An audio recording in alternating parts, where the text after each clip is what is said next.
Hey guys, and welcome to the Working Money channel. Relist XRP, guys, it is trending in the United States. 34.1 thousand tweets.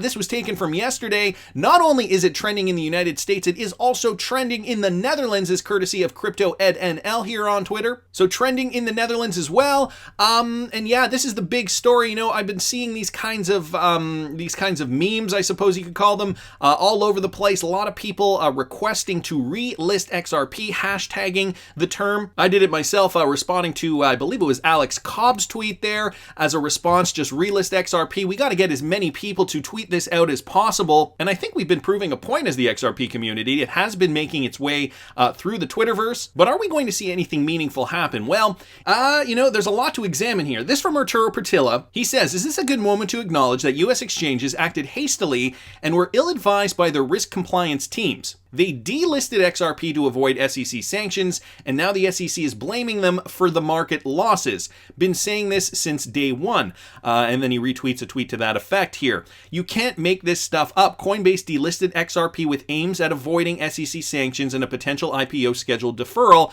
yet they were actively agreeing to live with worse regulatory risks, market manipulation through trade washing. So apparently, as an offshoot of this story, there has been some other developments. It's another day in crypto when Coinbase has to push back their scheduled IPO due to internal wash trading allegations after they've been quick about delisting XRP to not risk exactly that to happen. Wow, the irony, which turns out was never actually necessary. Boy, if that ain't ironic, I don't know what is. So Coinbase clearly got their own fish to fry at this moment. We saw that Jeremy Hogan video. I know you guys have likely seen it by now. It was out, he put it out a few days ago. It is embedded in this article. I did talk about it a little bit the other day. And so, just going back to it, just to touch on this, and this is what the SEC's lawyer said on the record. This is a quote from Jeremy Hogan. He said, no, under Section 4, only Ripple and affiliates of Ripple can have sold XRP illegally. Hogan cited the lawyer, added, now, why is that super important? That means that the exchanges that delisted XRP 2 months ago were not and would not be violating securities laws if they relisted XRP for sale and began to sell it again. It's great to have lawyers in the space explaining this stuff to us because, it can get difficult, it can get murky, and, when you're holding an investment that you have put your money into over, some of us have been invested in this for over 3 years. It's good to know that we have made a sound investment. We haven't been duped by Ripple, the company. And so I think for many retail traders, it's the clarity that we need in order to feel better about this.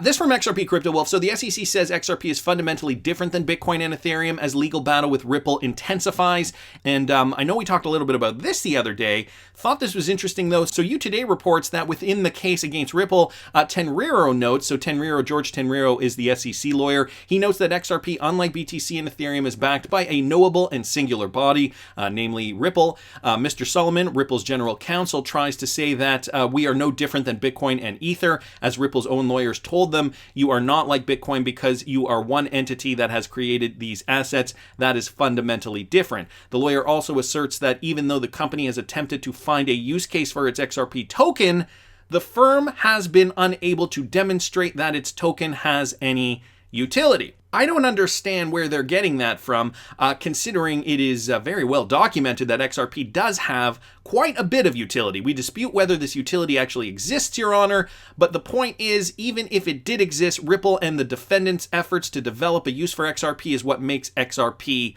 a security. Then we heard that comment by Judge Sarah Netburn, the presiding official in the case, as she attempts to clarify the difference between XRP, Bitcoin, and Ethereum. My understanding of XRP is not only does it have a currency value, but it also has a utility, and that utility distinguishes it from Bitcoin and Ether. So, this debate is getting very intense. And to that point of utility, and I mean, I know you guys know that XRP has utility, Ripple pitches XRP as a bridge currency for CBDCs. So if this isn't utility, I don't know what is. Of course, Ripple is the one who is pitching this. The white paper is linked in this article here. So I will link this article in the description of this video, but the PDF is actually here in this link. In its white paper entitled The Future of CBDCs, blockchain company Ripple writes that XRP could serve as a bridge for different central bank digital currencies, and they have, as we all know, been working towards this. So I think it is very very well documented that this is the case. It continues down here. One example of a neutral bridge is the digital asset XRP, which can be used to bridge two different currencies quickly and efficiently. The report says that the token would make it possible for different CBDCs to move value in a frictionless and cost-effective manner. Now, I also saw this from XRPCRYPTOWOLF, and this speaks to more utility for XRP. To that point, I mean, this is a quite a lengthy article. XRP purchasers back Ripple, arguing that it is not a security, giving you guys a bit of the history of what's going on here, John Deaton's claims, and then down here, XRP's numerous use cases. So John Deaton was going through some of these. Paragraph 78 explains how Ripple's partner Exago will use XRP to move money across Africa. Paragraph 84 touts the efforts of SBI, Ripple Asia CEO, to have the next World's Fair in Japan accept only XRP as payment. Paragraph 95 recites Ripple's investment in MoneyTap, a subsidiary of SBI, and SBI Asia's decision to use XRP. Paragraph 105 discusses Ripple's partner with Novati to enable real-time transfers between Australia and Asia. In paragraph 115, the memorandum explains how Ripple's decision to hire a Goldman Sachs former executive has improved the prospects for XRP's role in the FX markets, and efforts of Ripple CEO Brad Garlinghouse to improve Ripple's role in central bank digital currencies are referenced in both paragraphs 135 and 136 of this document. A lot of legal documents, just kind of floating through the XRP community. Different lawyers, namely Jeremy Hogan, we've got John Deaton, we've also got Jesse Hines, all kind of putting in their 2 cents with regards to this lawsuit, even though officially none of them are on the case. Officially, they have been doing a great job, though, trying to navigate through this with us. And just to that point here, Jeremy Hogan posting this on Twitter, the term affiliate is defined in Rule 405 of the Securities Act of 1933 as a person or entity that directly or indirectly through one or more intermediaries controls, is controlled by, or is under common control with an issuer. Tell me, Coinbase, does Ripple control you? Kind of a cheeky little comment there. Retweeting out John Deaton's tweet here. Below are the exact words used by SEC lawyer George Tenreiro. So going back to this comment in court, when you consider how inconsistent the SEC has been regarding XRP specifically and digital assets in general, do you believe that exchanges are going to consider the below comments enough to take on any risk? Let me read you guys this. So the court says, and I quote, presumably, under this theory then, every individual in the world who is selling XRP would be committing a Section 5 violation based on what you just said. And Mr. Tenreiro says, that's not quite correct, Your Honor.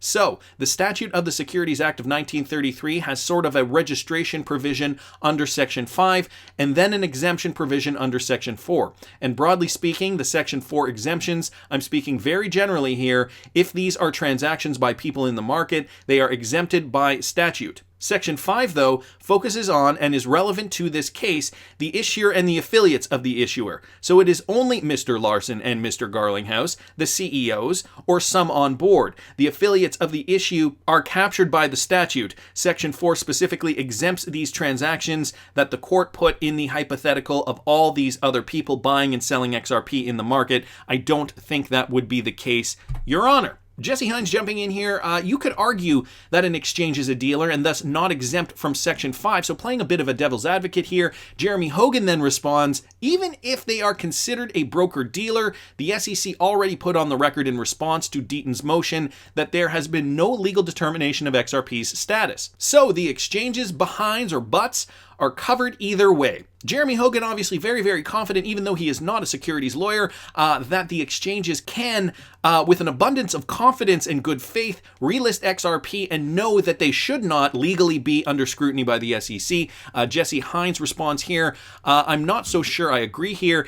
If it's ruled to be an unregistered security, then that would date back. It's fair to say this lawsuit has given exchanges fair notice that they may be selling an unregistered security. I don't think anything in their response shields them. Jungle Inc. piping in down here, I know better than to jump in between two attorneys, but I don't believe they are trying to classify XRP as an unregistered security, but rather that Ripple did an illegal security offering, which could be any asset. I think that's the point of the SEC attorney statement. And to that point here, listen to what Hester Pierce has to say. I don't know if you guys remember this interview from Thinking Crypto, but Jungle Inc. reminds us of this. About the token itself as being a security. And that's really a shorthand, because what the question really is so like a stock or a bond is a security, but a securities offering it can include an investment contract, which is what Howie's all about. And so it's not that the thing itself, the Howie case, for example, was about orange groves. It's not that the orange groves themselves or the orange trees or the oranges were a security. What we were saying is the way that you sold those pieces of the orange grove, it was a securities offering because it was an investment of money. So I think it's very clear in Hester Peirce's description here. It's not that the item itself is a security, it's that how you treated it was more of a securities offering. And again, this dates back to many, many years in the past. Some of us still wondering why the SEC hadn't dropped this lawsuit sooner. Some are speculating that they needed to gather more information. Some were speculating that they needed to almost learn more about cryptocurrencies and take on smaller cases like the Telegram case, like the Kick case, before they hit Ripple with this big lawsuit, in hopes that they would have some sort of precedent, I suppose, to tackle Ripple and come to some kind of conclusion where they would come out victoriously. Now, I mean, unfortunately for the SEC, but fortunately for XRP holders, it's not looking like they're succeeding. And in a lot of regards, it looks like they're almost contradicting themselves. You're either saying it's a security or you're not. Jeremy Hogan has brought up a very, very good point that, basically exchanges are free and clear to relist XRP if they so choose. This has now created a movement, right? Because under Section 4, only Ripple and affiliates of Ripple can have sold XRP illegally. Now, why is that super important? What that means is that exchanges that delisted XRP 2 months ago were not and would not be violating securities laws if they relisted XRP for sale and began to sell it again. Finally, this tweet here from John Deaton, Coinbase, I have agreed to be your general counsel pro bono for the duration of this tweet. You have an opportunity to demonstrate great leadership in this industry just prior to your IPO and begin trading XRP immediately and show solidarity within the space. So let's see what will happen. Let's see if these exchanges are following this story on Twitter, are realizing that this is trending. This is likely the biggest cryptocurrency related lawsuit in the court right now. And so exchanges can make a difference. Of course, a huge thanks to John Deaton, Jeremy Hogan, Jesse Hines, all the other lawyers that have chimed in, put in their 2 cents regarding this topic over the last several months. We're getting closer and closer to a positive verdict with regards to XRP. That's just my opinion, but I want to hear what you guys think. Please subscribe to the channel if you haven't already, guys. We're almost at 70,000. We got to reach 70,000 by March 31st. Subscribe now. Give the video a thumbs up. You will be eligible for a Ledger Nano S or X on April 1st if we reach that 70,000, so do subscribe. Like the video if you like the content I'm providing. I always love hearing your comments, and I'll see you in the next one, guys.